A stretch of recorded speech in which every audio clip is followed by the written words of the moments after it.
Somo la 4, notes za roho ya unabii kuendana na lesoni wiki hii, Wakorintho wa kwanza na Wakorintho wa pili. Somo la leo ni somo la 4 linaloanzia Sabato alasiri Julai 18, dhambi kanisani. Dhambi kanisani. Yeye ajaye yuaja wala hata nyamaza. Nimesomwa na Maarifa Mtandaoni.com. Somo la 4, dhambi kanisani. Paulo alihisi kwamba matakwa ya Bwana lazima yatiiwe na hukumu zake ziepukwe. Kama Paulo, ni lazima na sisi tufanye kila juhudi kupata taji ya uzima ambayo huleta heshima ya milele kwa kila mshindi. Hatupaswi kuridhika kuishi maisha yasiyo na maana. Unyenyekevu ni nini? Unyenyekevu ni hisia hiyo ya kuona kwamba tuna dhambi na kutostahili, ambayo husababisha tufanye toba kwa Mungu. Lakini ni lazima tuhakikishiwe kuhusu ubaya wa ugonjwa kabla ya kuhisi taji letu la tiba.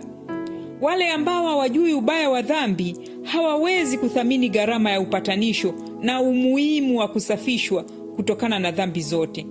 Mwenye dhambi hujipima mwenyewe na wale walio kama yeye ambao ni wenye dhambi pia. Haangalii usafi na utakatifu wa Kristo. Lakini sheria ya Mungu inapoleta uthibitisho moyoni mwake, anasema pamoja na Paulo, nilikuwa hai hapo awali bila sheria, lakini amri ilipokuja, dhambi iliuika nami nikafa. Warumi 7:9. Mungu alimuumba mwanadamu kwa ajili ya utukufu wake. Yeye hawezi kuvumilia uwepo wa dhambi katika utawala wake.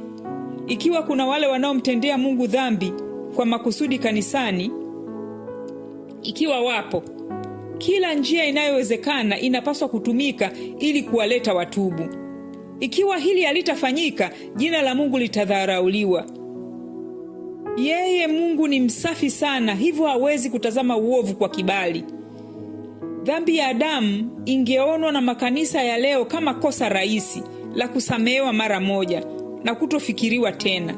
Lakini kiwango cha Mungu ni cha juu na neno lake halibadiliki, na mazoea yote ya ubinafsi na tamaa ni chukizo machoni pake. Mioyo ya waumini inahitaji kutakaswa, kuondolewa takataka, kusafishwa na kuboreshwa.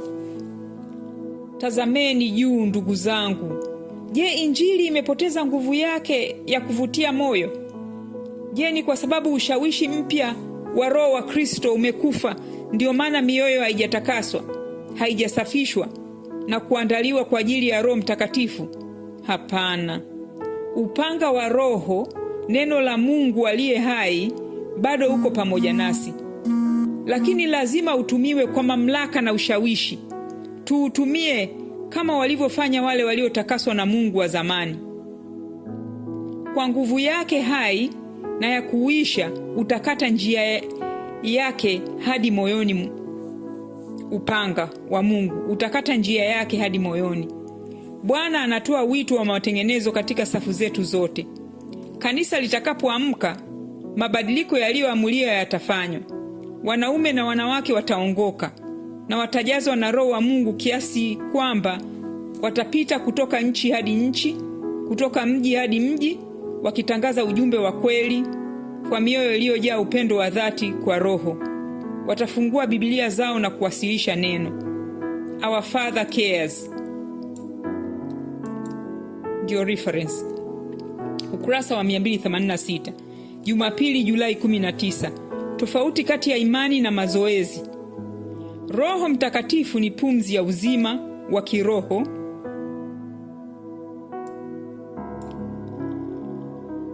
katika nafsi. Kupewa Roho ni kupewa uzima wa Kristo. Roho humjaza mpokeaji sifa za Kristo. Ni wale tu wanaofundishwa na Mungu, wale walio na utendaji wa ndani wa Roho na ambao maisha ya Kristo yanadhihirishwa katika maisha yao, ndio watakaosimama kama wawakilishi kuhudumu kwa niaba ya kanisa.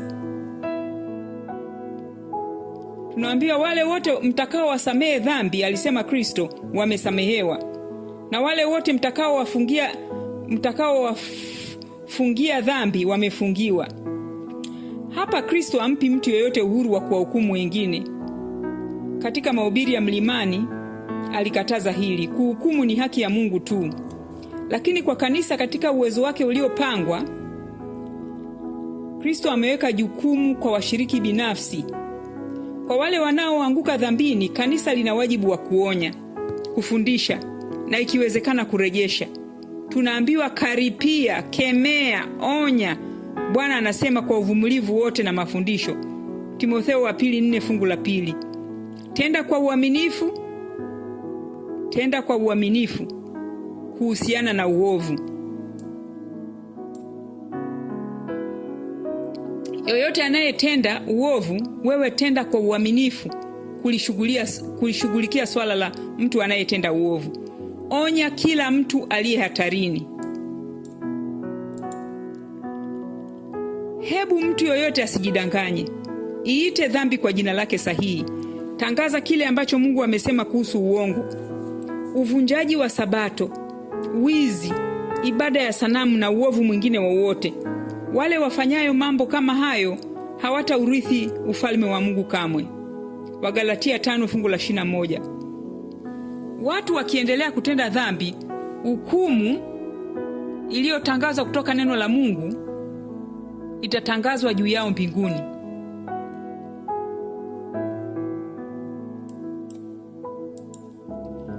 Katika kuchagua kutenda dhambi, wanamkana Kristo.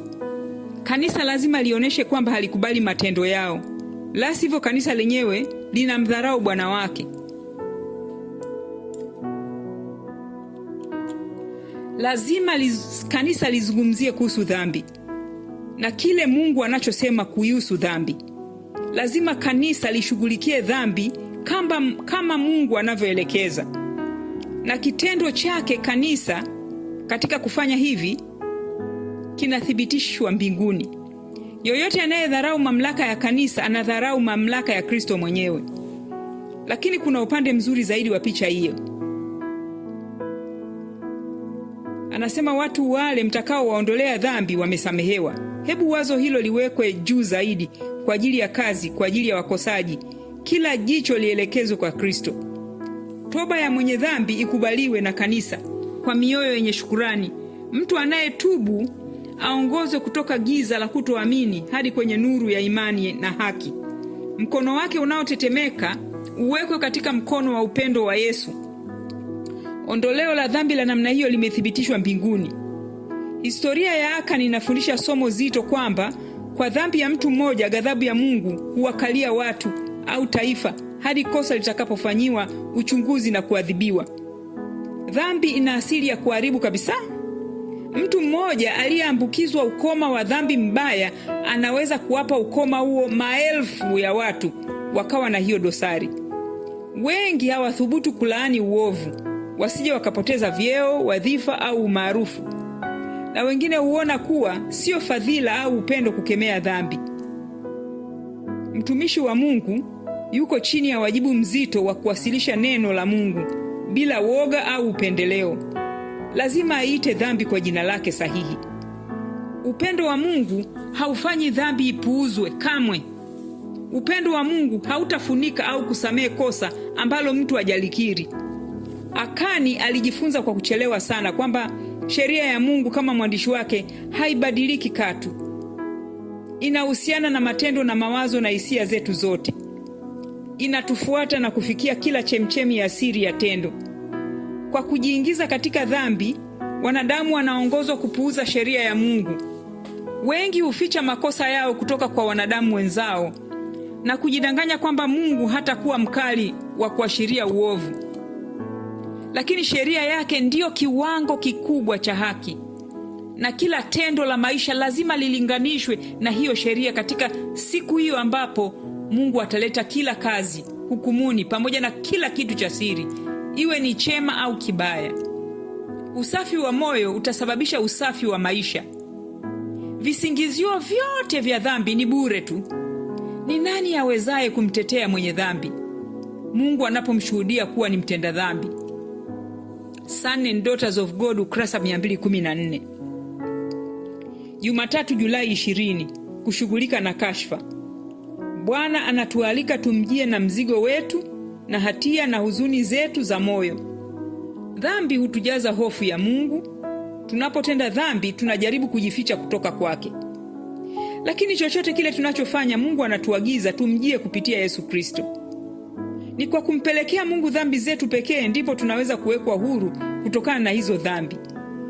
Kaini, chini ya karipio la Mungu, alikiri hatia yake ya kumua Abili, lakini alimkimbia Mungu kana kwamba angeweza kutoroka dhambi yake. Kama angelimkimbilia Mungu na mzigo wake wa hatia, angesamehewa. Mwana mpotevu akitambua hatia na unyonge wake alisema, nitaondoka na kwenda kwa baba yangu.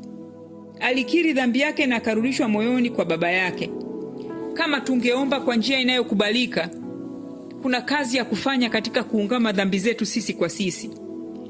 Kama nimemkosea jirani yangu kwa neno au tendo, ninapaswa kuungama kwake. Kama yeye amenikosea, anapaswa kuniungamia mimi. Kwa kadri inavyowezekana, yule aliyemkosea mwingine afanye fidia. Kisha kwa toba anapaswa kukiri dhambi kwa Mungu, ambaye sheria yake imevunjwa. Kwa kumkosea ndugu yetu tunamkosea Mungu, na ni lazima tutafute msamaha kutoka kwake. Haijalishi dhambi yetu ni ipi. Tukitubu na kuamini damu ya upatanisho ya Yesu Kristo, tutasamehewa. Tuna njia moja tu ya kumkaribia Mungu. Maombi yetu yanaweza kumjia yeye kupitia jina moja tu, lile la Bwana Yesu Kristo, mtetezi wetu. Kristo anaonesha kama yule anayeshuka chini kutoka kwenye kiti chake cha enzi na kuinama kuelekea duniani ili kutuma msaada kwa kila roho yenye uhitaji inayomwomba kwa imani. That I may know him, ukurasa 260. Maagizo ya Kristo kuhusu jinsi ya kuwatendea wakosaji hurudiwa kwa uwazi zaidi katika mafundisho yaliyotolewa kwa Israeli kupitia Musa. Usimchukie ndugu yako moyoni mwako. Ni lazima kumkemea jirani yako, wala usichukue dhambi kwa ajili yake. Mambo ya Walawi 19 fungu la 17. Yaani, ikiwa wengine watapuuza wajibu ambao Kristo ameagiza wa kujaribu kuwarejesha wale walio katika makosa na dhambi, wanakuwa washiriki wa dhambi. Kwa maovu ambayo tungeweza kuyadhibiti, tunawajibika sawa kana kwamba sisi wenyewe tuna hatia ya matendo hayo. Lakini ni kwa mkosaji mwenyewe ndio tunapaswa kuwasilisha kosa hilo.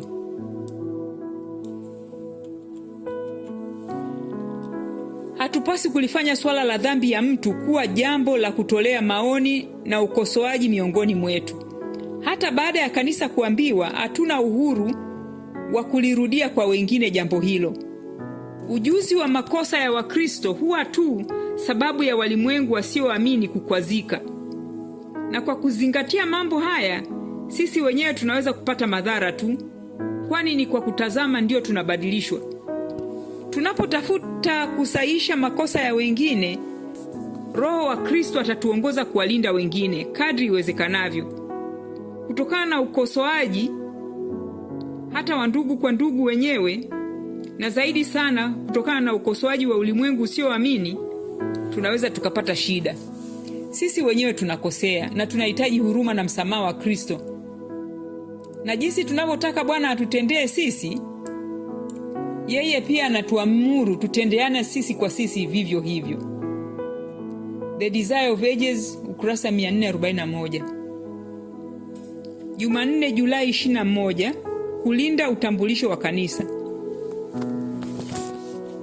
Katika kila jambo, tunapaswa kumheshimu Mungu kwa kuwa washiriki wa asili yake ya uungu, ili tupate kusamehewa dhambi ambazo zingeshuhudia upendo wa Mungu. Lakini hakuna katika uzoefu wetu ule utamu na furaha ambayo inapaswa kuwepo. Kristo anasema kwamba akiwa ndani yetu, furaha yetu itajalizwa. Basi na tuwe washiriki wa asili ya uungu, tukiwa tumeepuka uharibifu uliomo duniani kwa sababu ya tamaa.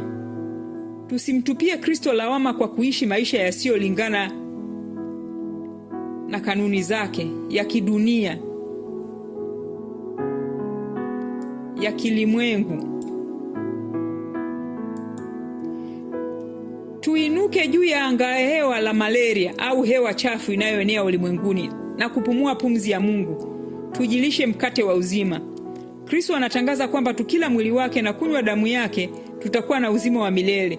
Neno lake litakuwa kwetu kama majani ya mti wa uzima, tukimwamini Kristo kama mwokozi wetu binafsi. Tukila mkate ulioshuka kutoka mbinguni, tutakuwa na muunganiko hai na Mungu.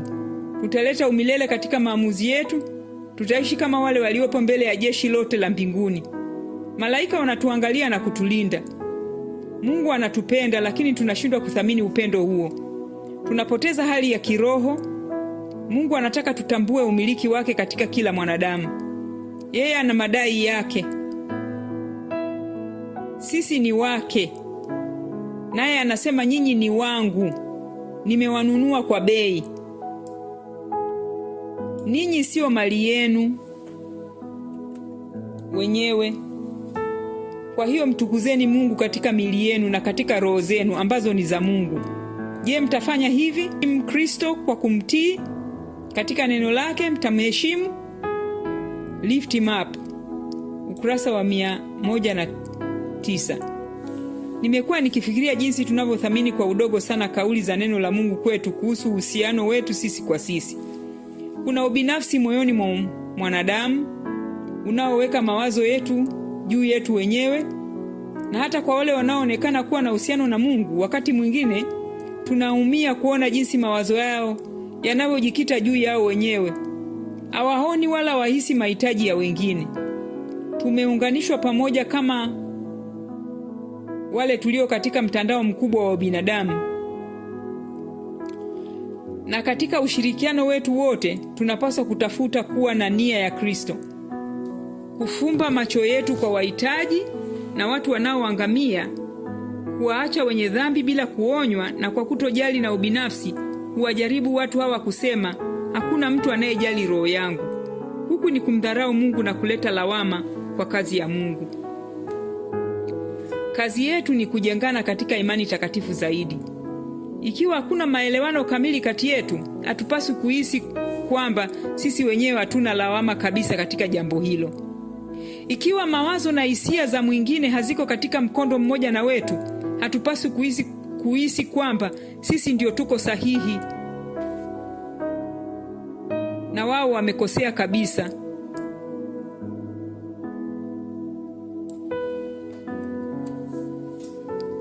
Tunataka kuweka akili katika hatua sahihi kila wakati, kujibu ombi la Kristo. Akili iwe sahihi kujibu ombi la Kristo katika Yohana 17. Tunataka kujua nira gani Kristo anatuamuru tuibebe na mizigo tunayopaswa kubeba kwa wakati huu, na kutafuta kila mara kwa wema na upendo kumonyesha ndugu yetu kwamba tunampenda na kuleta upendo katika matendo yetu kila siku ya maisha yetu. Hii ndiyo dhahabu iliyojaribiwa katika moto, imani na upendo. Tukiacha kusema kuhusu hili, lakini lazima tujaribu kumtoa kutoka gizani hadi nuruni. Lazima tulinde maslahi ya kila mmoja wetu kama tunavyolinda maslahi yetu wenyewe. Hatuthamini roho kama tunavyopaswa kuthamini. Tunapaswa kuungana katika udugu mmoja mkubwa na kuwa mahali ambapo tunaweza kuvumiliana makosa ya kila mmoja wetu kwa uvumilivu wote na upole, na kutafuta kubeba mizigo ya kila mmoja. This Day with God, ukurasa 274. Jumatano Julai 22. Dawa dhidi ya ngono chafu, iwe ni uasherati, uzinzi, ushoga na ngono zote chafu. Ujumbe huu unahusu makanisa yetu yote. Huwezi kamwe kuwa mtumiaji wa vitivyo vyako vyema kile ambacho sauti ya Mungu inakuambia katika neno lake. Kuna ahadi tele na nyingi kwa wale wanaoshinda. Haitoshi kuingia ndani ya vita hivi tu. Lazima tupigane hadi mwisho. Hatupaswi kufikiri chochote kuhusu kujisalimisha. Lazima tupigane vita vizuri vya imani hadi mwisho. Mshindi ameahidiwa taji ya uzima. Yeye ashindaye nitampa kula matunda ya mti wa uzima ulio katikati ya bustani ya Mungu. Chochote kilichopotea katika anguko la Adamu kimerejeshwa zaidi katika ukombozi wetu kupitia Kristo. Yeye aketie kwenye kiti cha enzi anasema, tazama na yafanya yote kuwa mapya. Ufunuo 21 fungu la 5. Tujiangalie kwa makini na kwa uangalifu.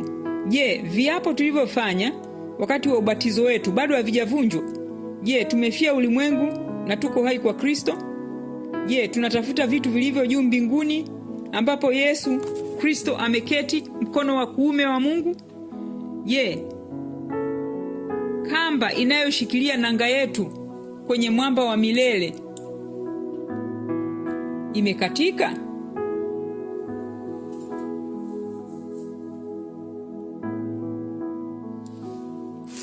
Je, tunaelelea kwenye mkondo wa maji kuelekea kwenye uharibifu? Je, hatupaswi kufanya juhudi za kupiga makasia na kukazana kwenda sehemu ya juu ya mto? Hebu tusisite tena, lakini tupige makasia kwa nguvu na tufanye kazi zetu kwanza, ili tusivunje meli ya imani yetu na kuishi bila matumaini. Ni jukumu letu kujua mapungufu na dhambi zetu maalum ambazo husababisha giza na udhaifu wa kiroho na kuzima upendo wetu wa kwanza. Je, ni kuipenda dunia? Je, ni ubinafsi? Je, ni upendo wa kujithamini zaidi sisi wenyewe? Je, ni kujitahidi kuwa wa kwanza? Je, ni dhambi ya tamaa ya mwili ambayo inafanya kazi kwa bidii? Je, ni dhambi ya Wanikolai ambayo ni kugeuza neema ya Mungu kwa uasherati au ngono chafu? Je, ni kutumia vibaya nuru kubwa na fursa na mapendeleo? Je, ni kutoa madai ya kujisifu kwa hekima na maarifa ya kidini, huku maisha na tabia zikiwa hazina upatanifu na ukosefu wa maadili? Chochote kile ambacho kimebembelezwa, kimedekeshwa na kukuzwa hadi kiwe na nguvu na uwezo wa kushinda, wewe fanya juhudi za dhati kukishinda, vinginevyo utapotea. You shall receive power, ukurasa 361. Nimeonyeshwa kwamba tunaishi katikati ya hatari za siku za mwisho kwa sababu uovu umeongezeka, upendo wa wengi unapoa. Neno wengi linamaanisha wafuasi wanaodai kuwa wa Kristo. Hawa wanaathiriwa na uovu uliopo na kurudi nyuma kutoka kwa Mungu. Lakini sio lazima waamini waathiriwe hivyo. Sababu ya mapungufu haya ni kwamba hawasimami mbali na uovu huu. Ukweli kwamba upendo wao kwa Mungu unapoa kwa sababu uovu umeongezeka huonyesha kwamba kwa namna fulani ni washiriki katika uovu huu. La sivyo, usingeathiri upendo wao kwa Mungu na bidii na ari yao kwa kusudi lake. Picha mbaya ya hali ya ulimwengu imewasilishwa mbele yangu. Uasherati umeenea kila mahali. Ufisadi ni dhambi maalum ya wakati huu. Uovu haujawahi kuinua kichwa chake chenye uharibifu kwa ujasiri kama sasa. Watu wanaonekana kuwa wamepigwa na mapooza, na wapenzi wa wema na fadhili wa kweli karibu wamekatishwa tamaa na ujasiri, nguvu na kuenea kwa uasherati. Uovu ulioenea haupo tu kwa mwanadamu asiyeamini na mwenye dhihaka. Natamani ingekuwa hivi, lakini sivyo ilivyo. Kila Mkristo atalazimika kujifunza kuzuia tamaa zake na kudhibitiwa na kanuni za Bwana. Mungu amekupa makao ya kutunza na kuhifadhi katika hali bora zaidi kwa ajili ya huduma na utukufu wake. Makao hayo ni mwili wako. Alhamisi, Julai 23. Ndoa. Ikiwa wale watu wanaofikiria mada ya ndoa hawataki kuwa na tafakari za huzuni na kukosa furaha baada ya ndoa, lazima waifanye ndoa kuwa mada ya kutafakari kwa uzito na kwa dhati sasa. Kabla hawajaingia katika ndoa, hatua hii ya kuingia katika ndoa ikichukuliwa bila busara ni mmojawapo ya njia bora zaidi za kuharibu manufaa ya vijana wa kiume na wa kike. Maisha yanakuwa mzigo na laana. Hakuna mtu anayeweza kuharibu furaha na manufaa ya mwanamke kwa ufanisi mwingi na kufanya maisha kuwa mzigo unaouma moyo kama mumewe mwenyewe. Na hakuna mtu anayeweza kuua hata sehemu moja ya 100 ya matumaini na matarajio ya mbeleni ya mumewe na kupooza nguvu zake na kuharibu ushawishi wake na matarajio yake kama mke wake mwenyewe. Mara nyingi ni kuanzia saa ile ya kufungwa ndoa ndipo ambapo wanaume na wanawake wengi huweka tarehe ya mafanikio au kushindwa kwao katika maisha haya na matumaini yao ya maisha ya baadaye, na kuhisi hatari yao, hasa hatari ya kuanza ndoa zisizo na furaha. Ndoa ni kitu kitakachoathiri maisha yako katika ulimwengu huu na katika ulimwengu ujao.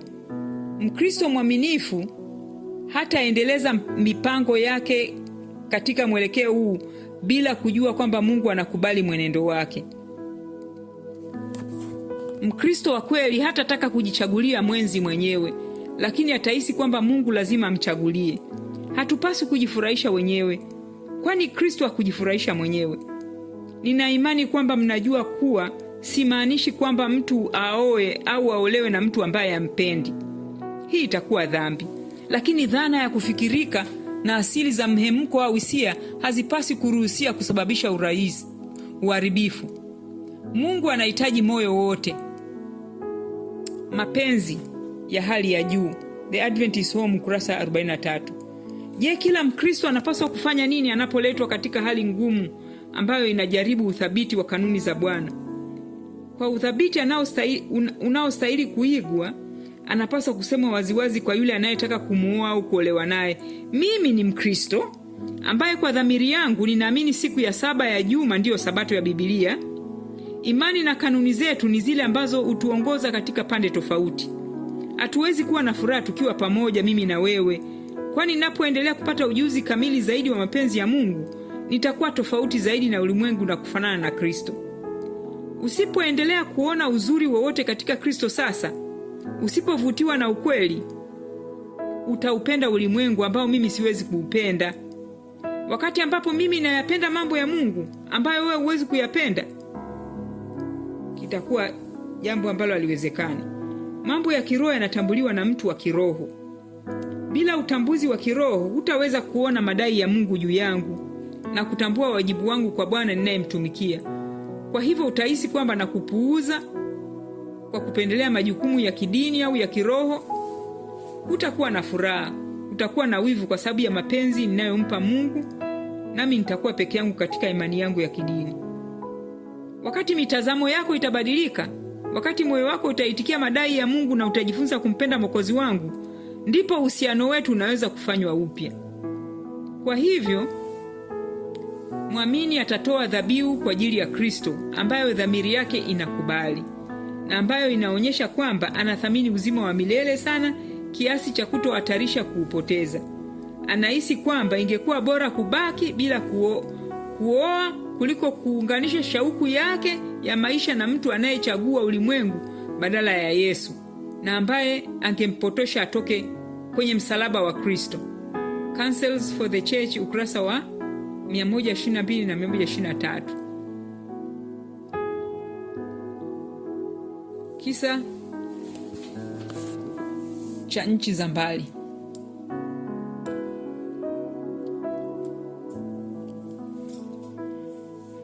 Mitindo ya kipekee kwa Kristo. Kamera ziko tayari kupiga picha. Wana mitindo waliovalia nguo safi na fashion za nywele wanasubiri kuingia kwenye jukwaa la mitindo. Onyesho la mitindo la hali ya juu jijini New York linakaribia kuanza. Ukiangalia nyuma ya jukwaa utamwona Isabel, mwanamke anayeendesha kipindi akiomba, na kabla wana mitindo kuja na kupelekwa kwenye jukwaa ili watembee wakimachi kwa maonyesho, wanazungumza kwanza na Isabel. Isabel amekutana na wabunifu maarufu wa mitindo na watu mashuhuri, lakini kinachomgusa moyo zaidi ni huduma inayofanyika katika kituo cha matumaini cha maisha cha Bryant Park, ambacho ni kituo cha mvuto chenye ushawishi ambapo Waadventista wanawafikia watu kwa ajili ya Kristo jijini New York. Isabel akiwa amekulia kama Mwadventista alifundishwa kwamba ulimwengu ni uwanja mzuri wa kupata roho kwa ajili ya Mungu. Chochote alichofanya, iwe ni ballet, mitindo, kutembea na viatu vya magurudumu na ubunifu wa mitindo, anakifanya kwa ajili ya Kristo. Lakini tangu Mungu alipomponya kutokana na jeraha lililomdhoofisha, hamu yake ya kumtumikia iliongezeka. Wakati kituo cha matumaini ya maisha kilipoanza mwaka 2021, alikuwa ameponywa hivi karibuni. Wakati huo nilikuwa nimepitia miujiza mingi maishani mwangu ambayo nilitaka kila mtu ajue. Isabela alisema, wakati viongozi wa kituo cha Matumaini ya Maisha walipoomba watu wa kujitolea, nilisema ndiyo. Lakini ushawishi wa Isabel unafikia zaidi, unaenda mbele zaidi ya malangoni. Sababu Mungu amembariki kwa mafanikio katika ulimwengu wa mitindo, naye ana fursa ya kuwa na ushawishi katika tasnia ambayo ina Waadventisi wachache, au kama wapo inakuwa vigumu kuchanganyika na watu. Anatumia dhana yake ya usanifu, mandhari na maonyesho ya mitindo na mwingiliano wake wa kibinafsi kuwaelekeza watu kwa Kristo. Isabela anatoa taarifa kwa vyombo vya habari zenye maelezo ya msukumo uliopo nyuma ya maonyesho.